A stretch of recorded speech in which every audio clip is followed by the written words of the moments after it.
안녕하세요. 아빠는 노무사TV 신정명 노무사입니다. 이번 시간은 슬기로운 직장생활 편이고요. 연봉협상 관련해서 한번 얘기를 드려보는 것도 좋을 것 같아서 말씀드립니다. 연봉을 이 금액으로 하겠다라고 말씀했더니 거부를 하신 거죠. 나 그 월급으로 하고 싶지 않다.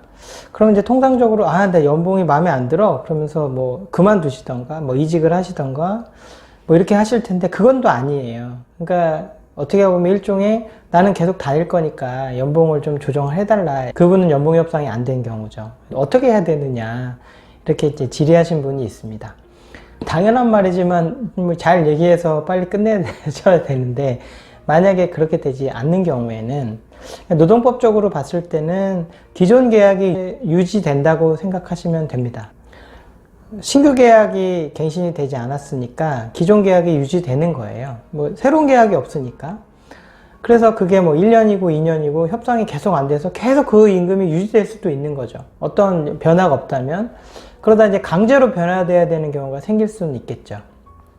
예컨대 몇 년을 동결을 했더니 최저임금에 미달이 되는 경우가 생겼다. 그런 경우에는 연봉 협상 결과와 상관없이 연봉이 변경이 돼야 되는 거겠죠. 그 외에는 사실은 그냥 기존 계약이 그냥 유지되는 수밖에 없는 거예요. 누군가가 양보하기 전에는.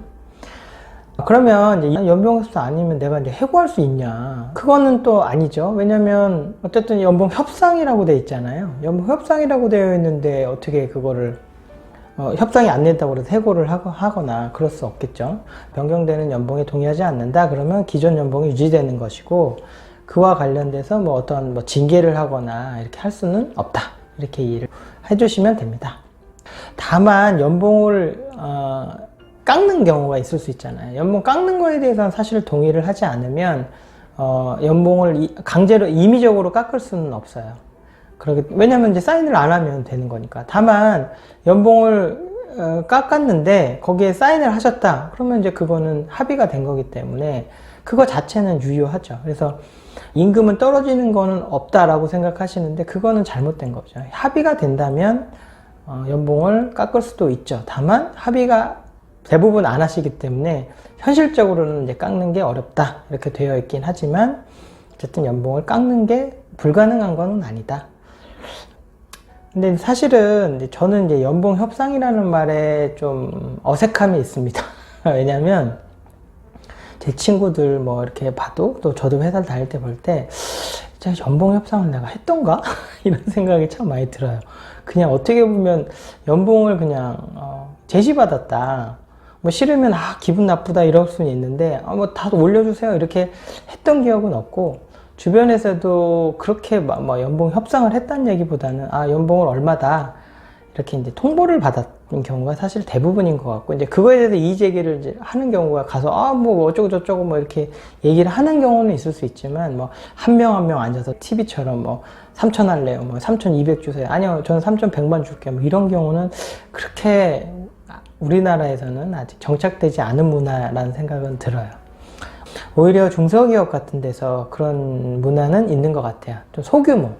예를 들어서 뭐 벤처기업인데 되게 유능한 개발자예요. 그래서 회사는 이 사람이 꼭 필요해요.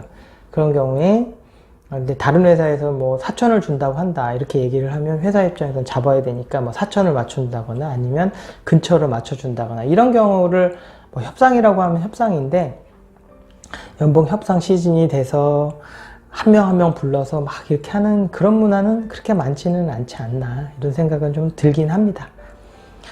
그 다음에 이제 연봉 협상을 할 때 회사 입장에서 생각을 하시는 게 가장 중요해요.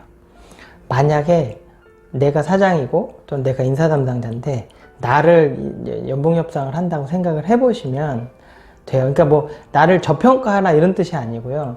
그러면 내가 인사 담당자라고 하면 또는 대표라고 하면 어떤 사람을 연봉을 많이 주고 싶을까? 어떤 말을 하면 내가 연봉을 많이 줄까? 라고 결정을 할까? 이런 생각을 해보시는 게 저는 중요하다 생각해요. 그게 가장 본질이지 않을까? 연봉 결정하는 사람 입장에서는 이 사람을 다른 사람보다 더 많이 올려주거나 전년도에 비해서 더 많이 올려주거나 하려면 이유가 있어야 되거든요. 회사 입장에서 나를 연봉을 올려주려면 뭐가 필요할까 늘 고민해보고 그걸 어필을 하시는 게 제일 중요해요.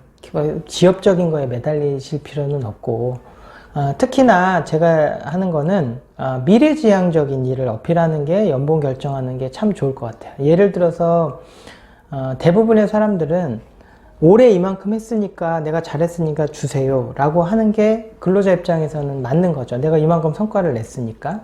근데 그게 맞긴 한데요. 회사 입장에서 보면 올해 어떻게 이 사람이 일을 할까를 생각을 해서 사실은 연봉을 결정하는 거거든요. 그래서 제가 만약에 연봉 협상의 대상자라고 하면 저는 앞으로 무슨 일을 하겠다 이런 거를 좀 강조를 하겠습니다. 올해 이런 일을 해내겠습니다. 이런 거를 좀 얘기를 해서, 예를 들어서 만약에 이렇게 안 되면 내년에는 연봉 동결해 주셔도 됩니다. 막 이런 식으로 어떻게 보면 얘기를 해주시면 회사 입장에서도 의지가 많구나, 열심히 하려나 보다, 내가 조금 더 생각해 봐야겠다 라고 생각하실 수도 있으니까 입장을 바꿔서 회사 입장에서 미래지향적으로 내가 어떤 기여를 할지를 좀 어필해 보시는, 과거에 뭘 했다는 것도 사실 중요하긴 하지만 그렇게 한번 해보시는 것도 한번 생각을 해보면 어떨까 라고 말씀드려보고 싶고요. 그 다음에 연봉 협상을 만약에 해서 내가 연봉을 제시를 할 때는 상황을 보셔야 되겠죠. 갑을관계를 보셔야 됩니다. 내 포지션, 내 하는 일에 지금 시장 가치가 올라가고 있느냐 떨어지고 있느냐를 보셔야 되겠죠. 예를 들어서 내가 하는 업종, 내가 하는 일에 지금 다른 회사가 다 망해가고 있어요. 그래서 내가 사실 이직할 때가 별로 없어져요. 그걸 회사도 알고 저도 알죠. 그런 경우인데 내가 일을 잘했어요. 많이 잘했다고 그래서 연봉을 많이 올려달라고 했을 때 그게 진짜 내가 갑의 위치에 있을까? 사실은 갑이 아니죠. 옛날 같았으면 갑이었지만 지금은 또 갑의 위치가 아니실 수도 있는 거기 때문에 연봉 협상할 때는 당연히 상황을 좀 솔직히 객관적으로 보셔야 되겠죠. 그 다음에 이제 이직할 때는 저는 그래요. 이직할 때는 진짜 처음 받는 연봉이 참 중요해요. 그러니까 어떤 회사든지 처음에 들어갈 때 얼마로 시작하느냐가 중요하잖아요. 그래서 요즘 젊은 분들이 대기업이나 공공기관을 선호하는 게 어차피 시작점이 다르면 가면서 이 갭이 줄어드는 게 아니고 어떻게 보면 더 벌어지기 때문에 시작을 되게 열심히 하려고 하시는 거잖아요. 이직할 때도 마찬가지죠. 처음에 돈 때문에 내가 연봉, 내 몸값을 올려서 이직을 하시는 거라 그러면 이직할 때는 처음에 연봉은 그때는 협상하실 수 있는 거잖아요. 이직하시는 거니까. 그때는 진짜 양보하시는 것보다는 연봉을 좀 잘 받고 처음에 들어가시는 게 굉장히 중요합니다. 사실 직장생활에는 질과 양이 있다고 생각을 해요. 어떻게 보면 양이라는 게 노동의 강도거든요. 그래서 뭐 근무 시간, 근무 중에 내가 무슨 일을 하느냐 이런 것도 사실은 연봉이랑 같이 생각을 하시는 게 슬기로운 직장 생활에는 맞는 것 같아요. 그러니까 연봉을 많이 주는데 지금보다 뭐 일이 엄청 늘어나면 실제로 막 따져보면 시급은 떨어질 수가 있어요. 그리고 너무 스트레스를 많이 받는 일이면 또 그런 것도 다 감안하시겠지만 그래도 오히려 최근에는 연봉을 낮춰서 가시는 분도 생각보다 많아요. 여성분뿐만 아니라 젊은 분들도, 남성분들도 생활의 질 같은 거를 생각을 하셔서 하기 때문에 아마 연봉을 결정하거나 협상하거나 이직을 할 때는 그런 질도 좀 보셔야 되는 것 같아요. 당연한 얘기인데 어쨌든 뭐 정리를 하다 보니까 이런 말씀도 드려보는 게 어떨까 해서 말씀드렸습니다. 감사합니다.